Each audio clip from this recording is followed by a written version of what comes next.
po si Andres Yakat, pero mas kilala po ako sa Andy.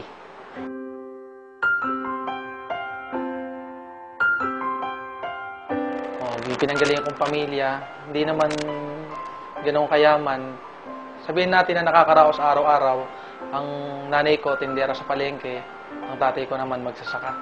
So yung buhay namin, nung time na doon ako naninirahan, talaga umiikot lang sa bukid.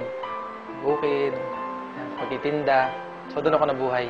Sa pag-aaral, bali nakatapos din ako nung pag-aaral na Electronics and Communication Engineering.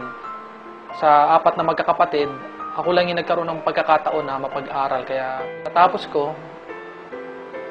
nag-abroad agad ako dahil gusto ko talagang makabawi sa kanila dahil alam ko yung naging hirap ng buhay namin. Ang hindi ko makakalimutan sa buhay ko nung time na nakapag-abroad ako sa Taiwan dahil unang trabaho ko yun, sobrang hirap.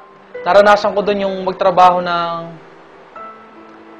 16 hours, 18 hours sa loob ng isang araw. Yun kasi pinakamahirap sa nag-abroad eh. Yung malayo ka sa pamilya mo, yun ang binabayaran. Yung layo, yung inip. Kasi yung hirap, natitiis pa yan eh.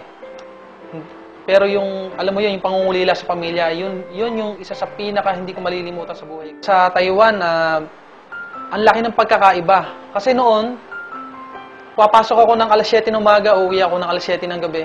5 years yun. Para akong robot. Magtrabaho, matutulog, kakain. Doon umiikot ang buhay ko. 5 taon lumipas, wala pa din. Alang nagbabago. Pero sa AIM Global, ang nakita ko dito, ibang-iba. Kasi dito sa AIM Global, darating pagkakataon, nakamukha na nangyari sa akin, na kahit talaga wala ka ng ginagawa, pwede ka pa rin kumita. Sa 8 months, nailabas ko yung first car ko rito, yung pick-up na nabili ko nung una. At after 2 years, nabili ko na yung bago kong kotse, yung Hyundai Accent na ginagamit ko ngayon. And ito nga ngayon, ngayong October, yung condominium naman na pinapangarap ko, mailalabas ko na rin ngayong October. Pag ako pupunta sa ibang bansa, alam na alam ko magtatrabaho ko. Pero dito sa AIM Global, grabe na nangyari sa akin. Pumupunta ako sa ibang bansa, Hong Kong, Singapore, Thailand, Malaysia. Pumupunta ako hindi para magtrabaho. Pumupunta ako ngayon para mamasyal, para magnegosyo. Ganun kaganda yung AIM Global. 1, 2, 3. I know you want me. You know I want you. I know you want me.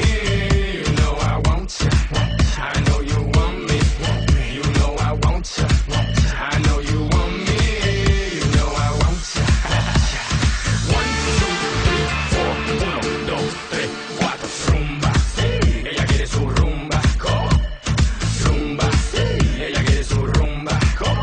Si es verdad que tú eres guapa, yo te voy a poner a gozar. Tú tienes la boca grande, dale, ponte a jugar.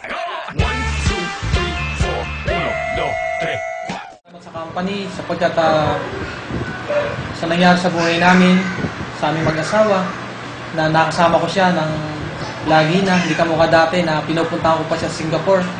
Pero dahil nga sa laki na kinikita ko na din, nagawa ko na yung pauwi siya dito. Yun ang isang bagay na hindi ko makakalimutan sa kumpanya. Very thankful talaga ako sa AIM Global dahil now magkasama na kami ng asawa ko. Kasi before, nagtatrabaho ko bilang nurse sa bansang Singapore. So sa aming bago-bago pa lang mag-asawa, ang mahirap doon yung naghihiwalay kami dahil kailangan ko magbalik ng Singapore para ituloy ko yung trabaho ko doon. Sa AIM Global, sa mga bumubuo, sa mga may-ari, maraming salamat po sa inyo po na ginawa sa amin. Dahil po sa inyo, nabago po ang buhay po namin. Maraming salamat po. Mabuhay po ang AIM Global.